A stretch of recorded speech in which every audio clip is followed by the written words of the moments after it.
Tudo bom, pessoal do História do Enem? Hoje nós vamos tratar de um dos assuntos mais importantes na história ocidental, a Revolução Francesa. Essa nossa videoaula vai ser dividida em duas partes e é importante que você as acompanhe na íntegra. Mas antes da gente começar, não deixe de seguir o História do Enem em nossas redes sociais. Também é importante que você assine o nosso canal, compartilhe as informações e o conteúdo que são postados. Tua participação é importantíssima para a continuidade do nosso trabalho.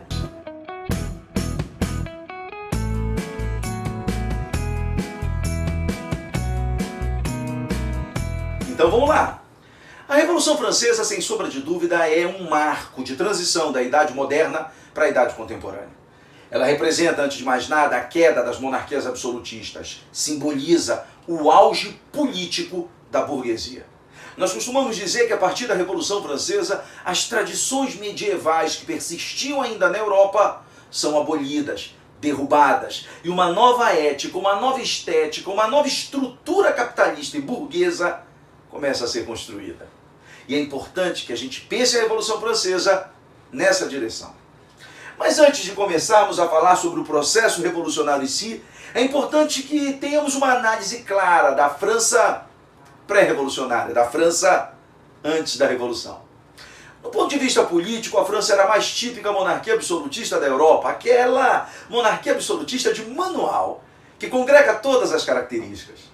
Quem governava a França, às vésperas da Revolução, era Luís XVI, da dinastia dos Bourbons, que já estava há um bom século, há um bom tempo no poder.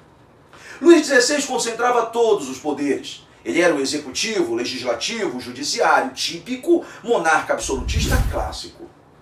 É verdade que politicamente a França apresentava um recurso que o rei utilizava em momentos de crise. A convocação da Assembleia dos Estados Gerais, a convocação de uma espécie de assembleia consultiva, que só era chamada pelo rei em momentos de crise e há tempos não era convocada.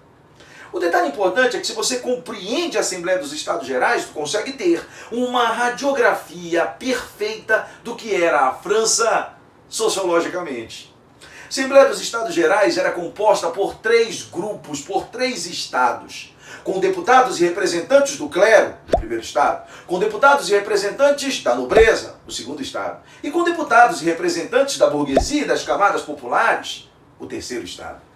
O detalhe curioso é que esses estados, proporcionalmente, do ponto de vista quantitativo mesmo, representavam a sociedade francesa. Porém, nas horas de tomada de decisão, cada estado tinha um valor de voto, um valor unitário, como conselho ao rei, ao monarca. Ou seja, por mais que o terceiro estado na França, composto por representantes da burguesia e das camadas populares, fosse numericamente superior, ele tinha direito a um voto. A mesma coisa que o segundo estado com a nobreza, um voto. A mesma coisa que o primeiro estado com o clero, um voto. Invariavelmente, quando essa assembleia era convocada, o primeiro estado e o segundo estado votavam juntos. Era uma maioria sempre. O voto do terceiro estado, que representava a burguesia e o povo, era praticamente desprezado. Mas é importante também que você entenda que esses estados não são blocos monolíticos. Ao contrário, eles representam grupos extremamente heterogêneos. Por exemplo, dentro do primeiro estado, o clero se dividia em alto clero e baixo clero. O alto clero, os cardeais, bispos, arcebispos. Na sua grande maioria, indivíduos que vieram da nobreza, da alta nobreza, da nobreza tradicional e que acabaram ocupando essas funções dentro da Igreja Católica. Já o baixo clero estava associado àqueles cargos que na hierarquia eclesiástica tinham pouca expressão, mas ao mesmo tempo estavam diretamente ligados às comunidades, às paróquias. Na sua grande maioria, eram indivíduos que vieram das camadas populares e viam na igreja uma forma de ascensão social. No segundo estado, a nobreza também tinha divisão.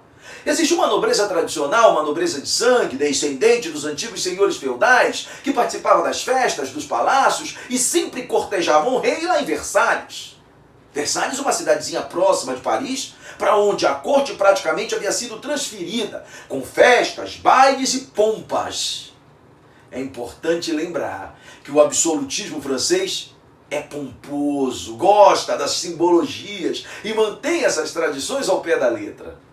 O segundo estado, além dessa nobreza tradicional, existia uma nobreza de toga. Em momentos de dificuldade, toda vez que o Luís XVI precisava de uma grana extra, ele vendia títulos de nobreza. E é óbvio que os burgueses endinheirados, na maioria das vezes por status, compravam esses títulos. Eram nobres no papel, por mais que na prática eles não participassem dos círculos mais fechados. Era a nobreza togada, uma nobreza adquirida. No terceiro estado estavam os membros da burguesia, alguns industriais, alguns comerciantes, profissionais liberais e o povo. Na zona rural, os camponeses. Nas grandes cidades, os sans-culottes, personagem importantíssimo para o processo revolucionário na França. Proletários, aqueles que vendem sua força de trabalho em troca de remunerações regulares. O pobre de Paris. Perceba que a divisão dos estados, a divisão dessa assembleia era a prova de que a sociedade francesa era heterogênea, bem diversificada. Do ponto de vista econômico, a França passava também por muitas dificuldades. Do ponto de vista econômico, a França atravessava crises consideráveis. Tinha um governo perdulário, um governo gastador. Um déficit orçamentário existia na França e isso preocupava o monarca Luís XVI. Às vésperas da Revolução, ele havia convocado as mentes mais brilhantes da economia europeia. Pensadores ligados a uma corrente que nascia nessa época, a fisiocracia. Os fisiocratas eram aqueles economistas que acreditavam que na terra estava a fonte lá de todas as riquezas de um país. Necker, Brienne e Turgot haviam sido chamados pelo rei para analisar a situação da França. E os três chegaram à mesma conclusão. A França passa por um problema seríssimo na sua arrecadação e na disparidade entre o que se arrecada e o que se gasta. Só para você ter uma ideia, além dos gastos exorbitantes para manter o luxo e a luxúria da família real, a França ajudou decisivamente na independência dos Estados Unidos. Para se vingar dos ingleses, eles contribuíram com dinheiro, recursos, pólvoras, embarcações. Só não mandaram soldados para ajudar na independência das 13 colônias. Mas a ajuda francesa aos Estados Unidos contribuiu para essa crise. Se já não bastasse isso tudo, governo perdulário e gastador, a ajuda aos Estados Unidos, uma crise agrária fez com que a produção agrícola em 1787, às vésperas da Revolução, despencasse, produzindo a fome em Paris, provocando a fome em Paris. Dizem, inclusive, que a propagação de lebres e coelhos devorou parte da safra.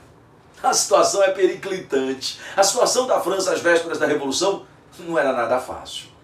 Gastos exorbitantes da família real, ajuda aos Estados Unidos mesmo sem ter recursos, crise na produção agrária. A situação era tão complicada que os três economistas convocados pelo rei francês disseram a mesma coisa: Majestade, ou o senhor cobra impostos de quem nunca pagou, ou então a França vai para o brejo. Alguns historiadores costumam dizer que o próprio Luís XVI concordava já com essa perspectiva. De fato, dizia ele, eu tenho que cobrar impostos do clero e da nobreza, dos setores que outrora nunca fizeram isso. Mas se eu não cobrar impostos deles, a França quebra. Se eu fizer aquilo, pensava o rei, que todos os outros antes de mim sempre fizeram, aumenta os impostos da burguesia, aumenta os tributos do terceiro estado. Eles que já estão sobrecarregados vão falir. E por mais estranho que possa parecer, a médio e longo prazo, a arrecadação despenca. A burguesia quebrando, as forças produtivas do país quebram junto. O que fazer? Todos esses fatores fizeram com que o Luís XVI, em 1787, convocasse a Assembleia dos Estados Gerais, que há tempos não era convocado na França.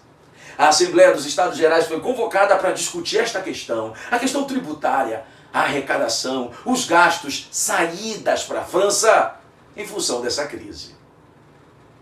Durante a Assembleia dos Estados Gerais, o rei francês chegou a propor cobrar impostos da nobreza e do clero. Foi quando aconteceu uma revolta, conhecida como Revolta dos Notáveis ou Revolta Nobiliárquica, 2 anos antes do processo revolucionário. Muitos historiadores afirmam que esse motivo vai ser decisivo para que a Revolução estoure.